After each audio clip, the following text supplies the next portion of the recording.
Yeah, hi, everybody. My name is Gertje Petersen. I am a consultant for AbacusBio, and AbacusBio, as Rebecca mentioned, is actually a company that was founded in Dunedin, but now has offices in Dunedin, in Rotorua, and in Edinburgh in Scotland. And we also have two individual consultants based in Canada and the US. We are a privately owned independent agricultural consulting company. That's a bit of a mouthful, but it does very nicely kind of wrap up what it is that we're actually doing. We work in agriculture, horticulture, forestry, and aquaculture, as well as in technology development and strategy for all of these sectors. And our main focus is on improving food and fiber production with applied science. So we kind of aim to be the bridge between outputs from scientists and needs that actually arise within businesses. And business is actually a little bit kind of narrow here because we also work with government agencies, we work with developmental agencies, and yeah, so a lot of our work is quite hard to kind of whittle down to what exactly it is. So after I've talked a bit about the company, I will actually talk about and what we do in a wider sense. I will actually just kind of run you through what I personally do and how I ended up here. To also illustrate a few of the points that Lindley just made around how companies hire and how you should actually be trying to figure out what you want to even work in. So at Abacus, we have about 50 employees, and of course, a few of those are support staff and admin, but we have currently 43 specialists who cover science, strategy, and technology around food and fiber production. And out of those 43 specialists, 20 of them have PhDs. And I'm not putting this up here because we have a lot of PhDs. I'm putting it up here because we actually have a lot of people who do not have PhDs and who still have progressed into quite senior positions within the company. So I just want to point out, despite the fact that I myself do have a PhD, I got my PhD for visa reasons, so I will explain that a little bit later.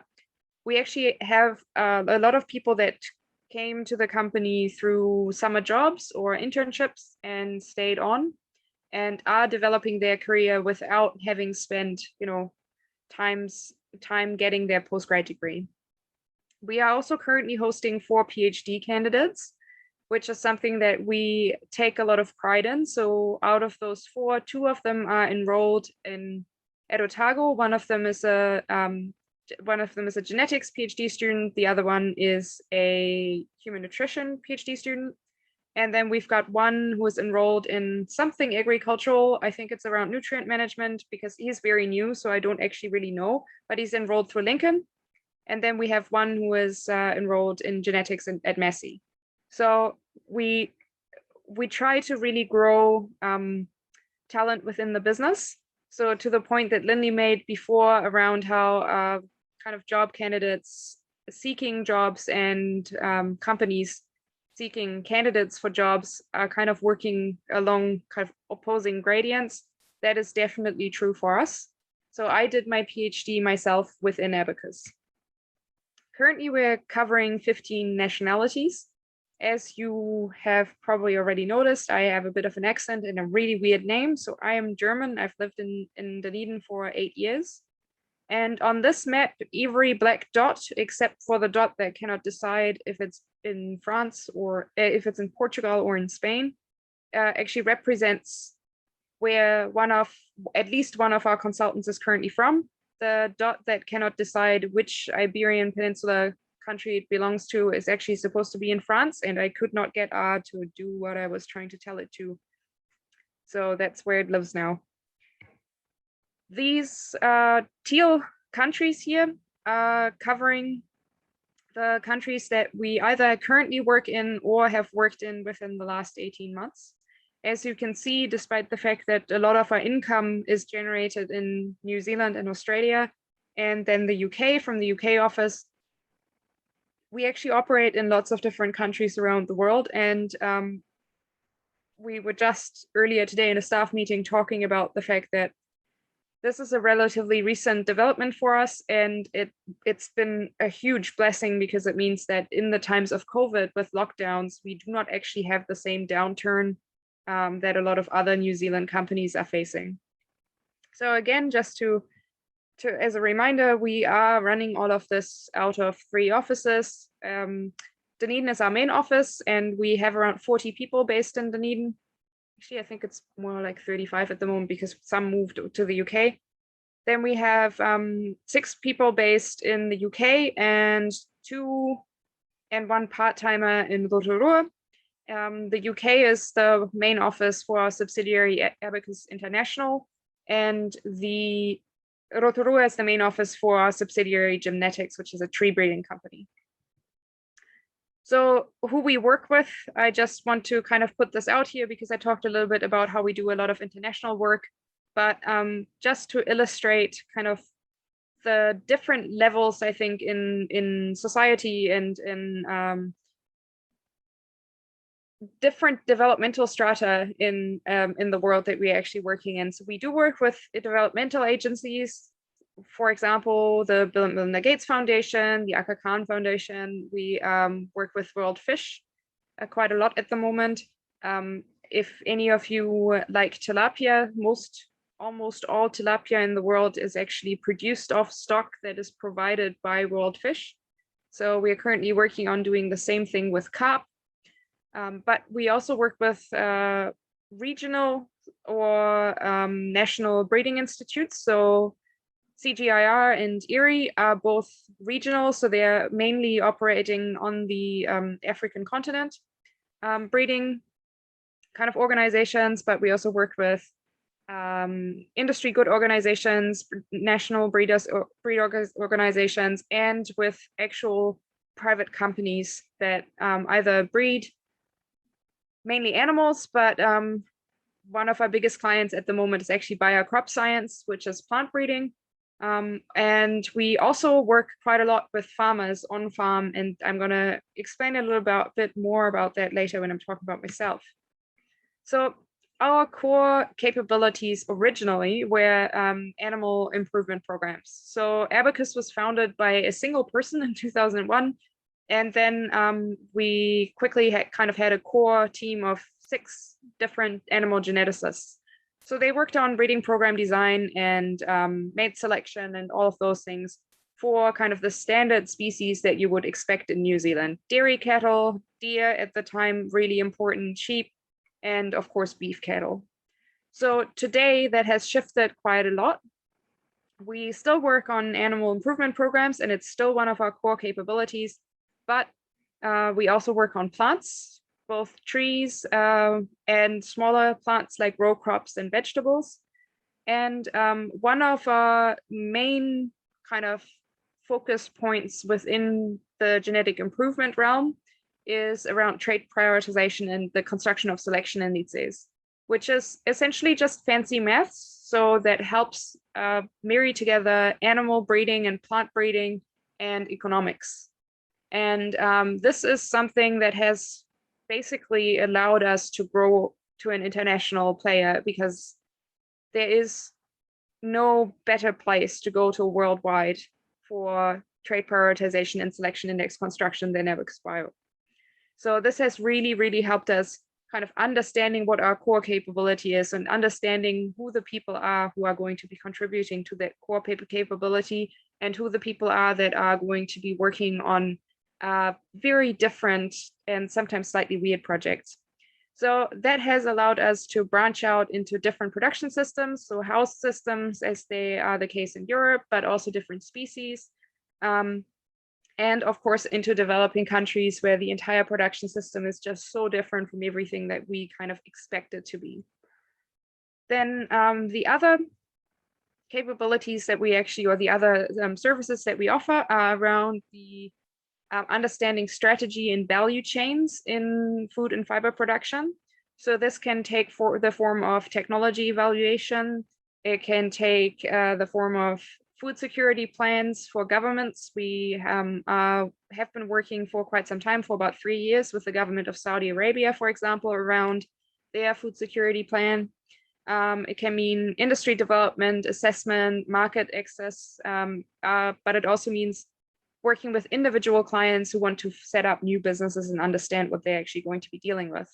And then, of course, that all needs to be kind of backed up. So we actually have a custom data capture system that we are using for small breeding operations and in developing countries. We use machine learning and AI to actually understand how to make the best use of big data sets.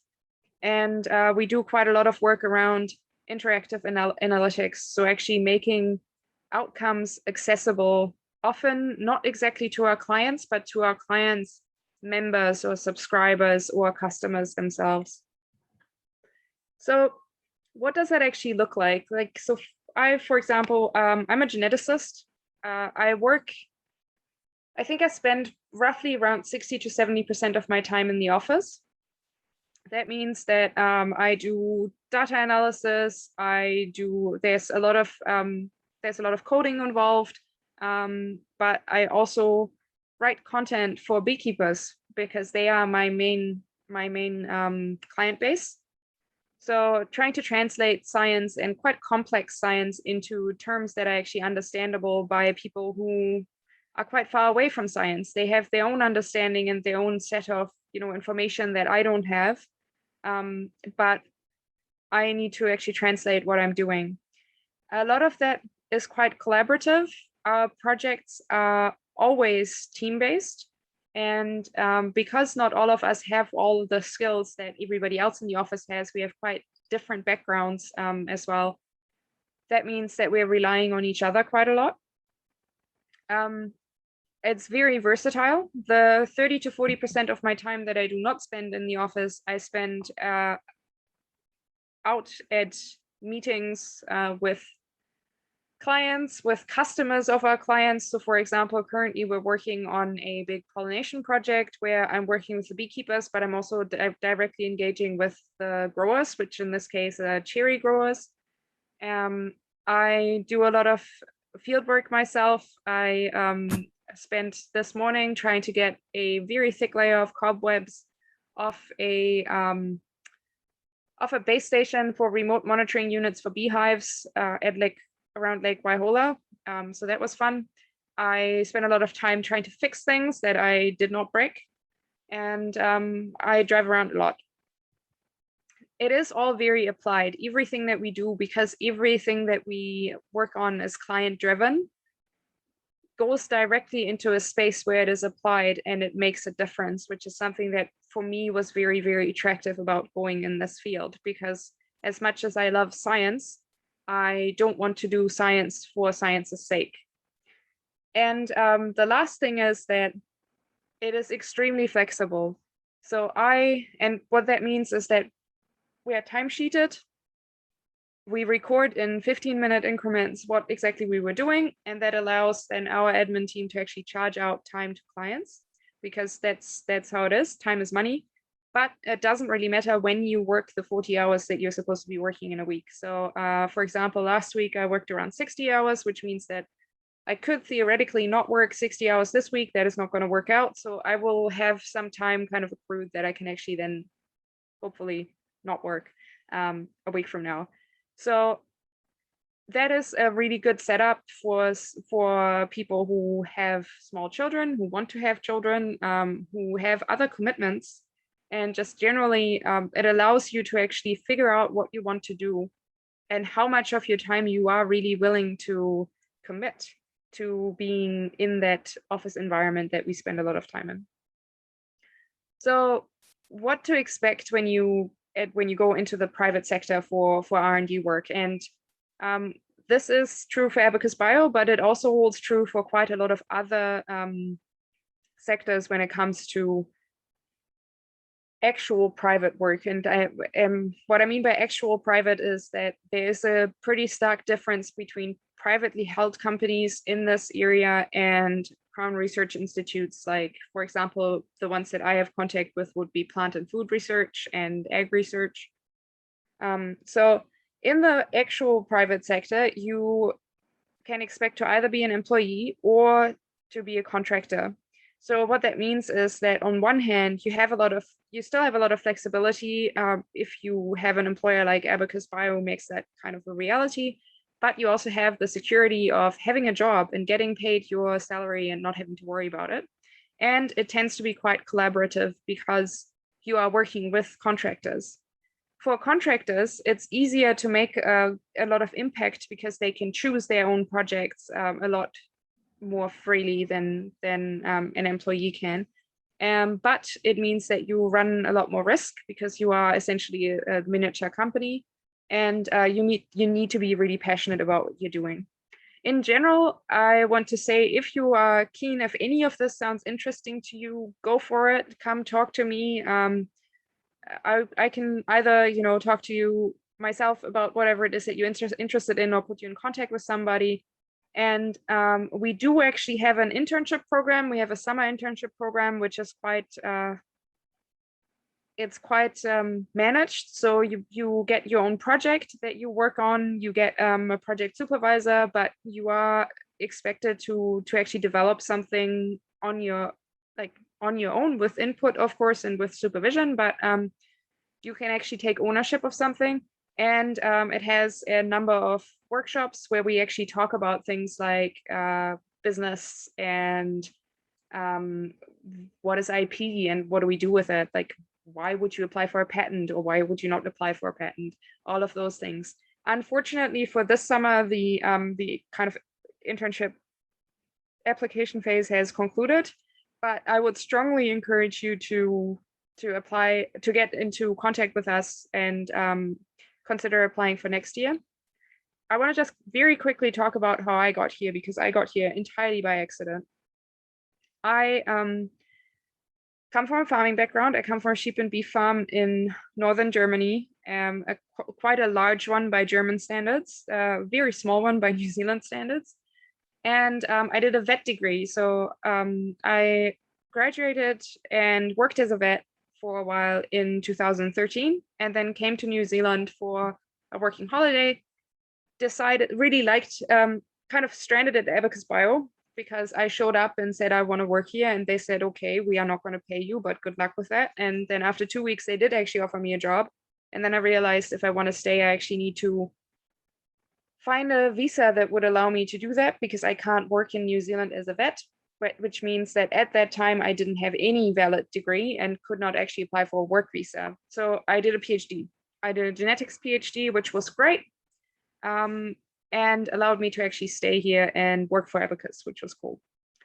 And now I'm involved in, I actually did it last week. I set up a new company, which is called Future Bees New Zealand Limited, which is a beekeeping consulting company. So there's a whole lot more to it, but basically I showed up 8 years ago and kind of managed to work myself into a position where now I am not really stepping away from AbacusBio, but actually creating something on my own, just really exciting.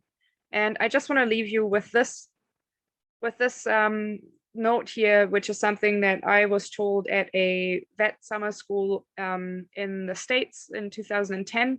And it's not what you work on, especially for a postgrad degree, which is limited in time. It is who you work with. So yeah, that's me.